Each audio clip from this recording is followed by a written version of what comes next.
Heidi and I'm a current third-year transfer at UCLA. I'm making this video to kind of show you guys what I did to get accepted to UCLA and UC Berkeley. Not once, but twice. And why I applied twice is a story for a different video, but I think that because I went through the application process twice, it gives me kind of an expertise in it, or maybe I was just extremely lucky. But what I did worked, and I want to share it with you guys so you as well can get accepted into the school that you want to go. Okay, so one and the most important thing that you need to do is to make sure that you get all of your prerequisites done. And because prerequisites often differ across campuses, it might get a little bit confusing trying to figure out which classes you actually need to take prior to transferring. So I would suggest you go to assist.org. It's a website that I found extremely useful as a tool to figure out what classes I need to take. I'm going to show you guys real quick how to do it. Alright, type up assist.org in your browser.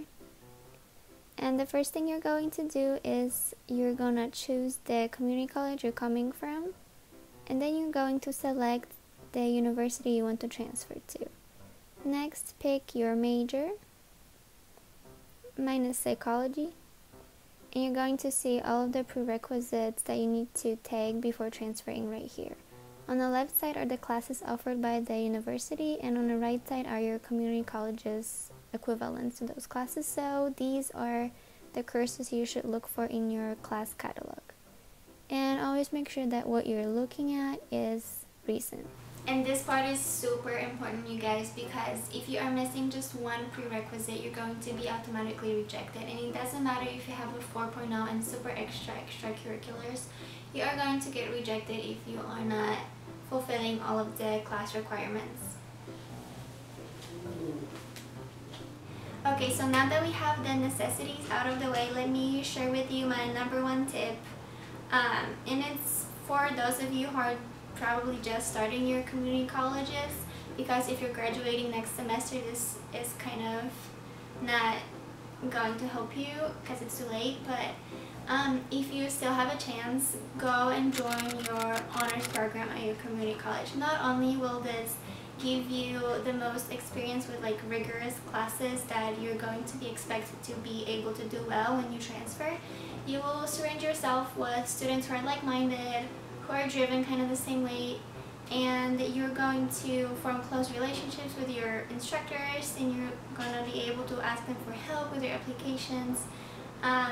And the biggest takeaway from the honors program, if it comes to applying to UCLA, is that you will be able to get a priority consideration during the application process if you complete all of the honors program requirements, which in my community college was 12 honors classes total that I had to pass in order to fulfill that requirement. Priority consideration is going to happen through the Transfer Alliance program that is exclusive to UCLA campus. But what other UC campuses have, I think there are 6 of them. I'm going to talk about it a little bit, even though UCLA or UC Berkeley do not take part in it, but I'm sure that those of you who are applying to these 2 UCs are also applying to the other UCs, is the TAG program, so the Transfer Admission Guarantee.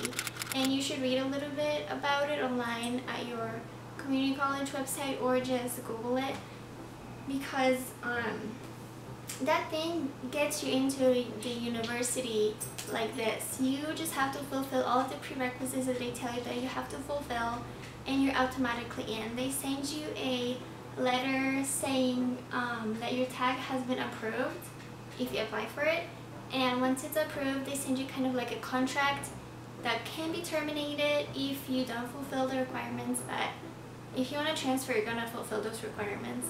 And as long as you do it, you're in the university. So I think the schools that participate in the tag are the UC Santa Cruz, Santa Barbara, Riverside, Merced, Irvine, and Davis. Okay, so my next tip is about extracurriculars, because I'm sure that you are aware of the fact that you definitely need to put that on your application. And if you've done a lot in high school, feel free to include that too. But if you were like me, you didn't really do anything in high school, so you want to max out your community college experience extracurricularly, probably not a word, at the community college. So make sure you join clubs, make sure you're involved on campus. But just know that UCLA and UC Berkeley, I'm pretty sure, are quality over quantity focused, so don't just go to a club fair and join a bunch of clubs. I know that when I was applying for transfer, I wondered what other people put in their applications when it came to extracurriculars. So here are examples of what I had. Remember, guys, that you really don't need to fill out all the boxes. As long as you can demonstrate that you actually care about something other than your grades and show commitment to just a few activities, that's enough. It's better for you to get involved in something that you care about and can grow from as a student and as a human being and stick to it rather than club hop every semester.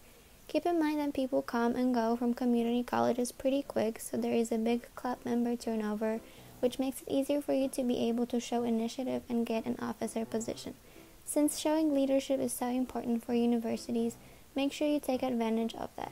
Also, remember that everything counts here, not just clubs. That is where you mention that you're an athlete, a volunteer, a mentor, even if it's for your sibling, an everyday translator for your parents, what kind of jobs you've had. Don't limit yourself. So, I want to talk a little bit about how you should make your application cohesive. So, you definitely want to make sure that at the end of the reviewing process, your admission officer has like a clear picture of who you are or who you want to portray yourself to be. So if there are any gaps, make sure to explain them.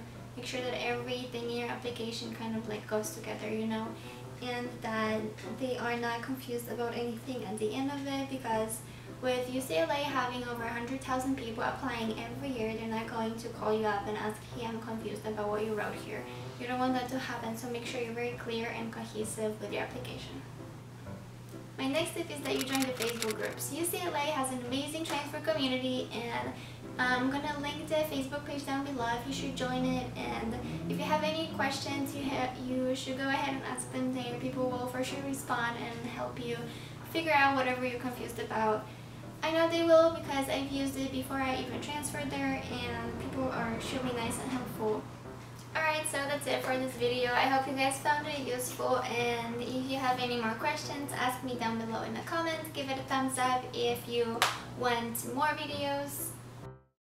Thank you again for watching, and I hope you have a nice day. Bye. Wait, I forgot to say subscribe, so subscribe.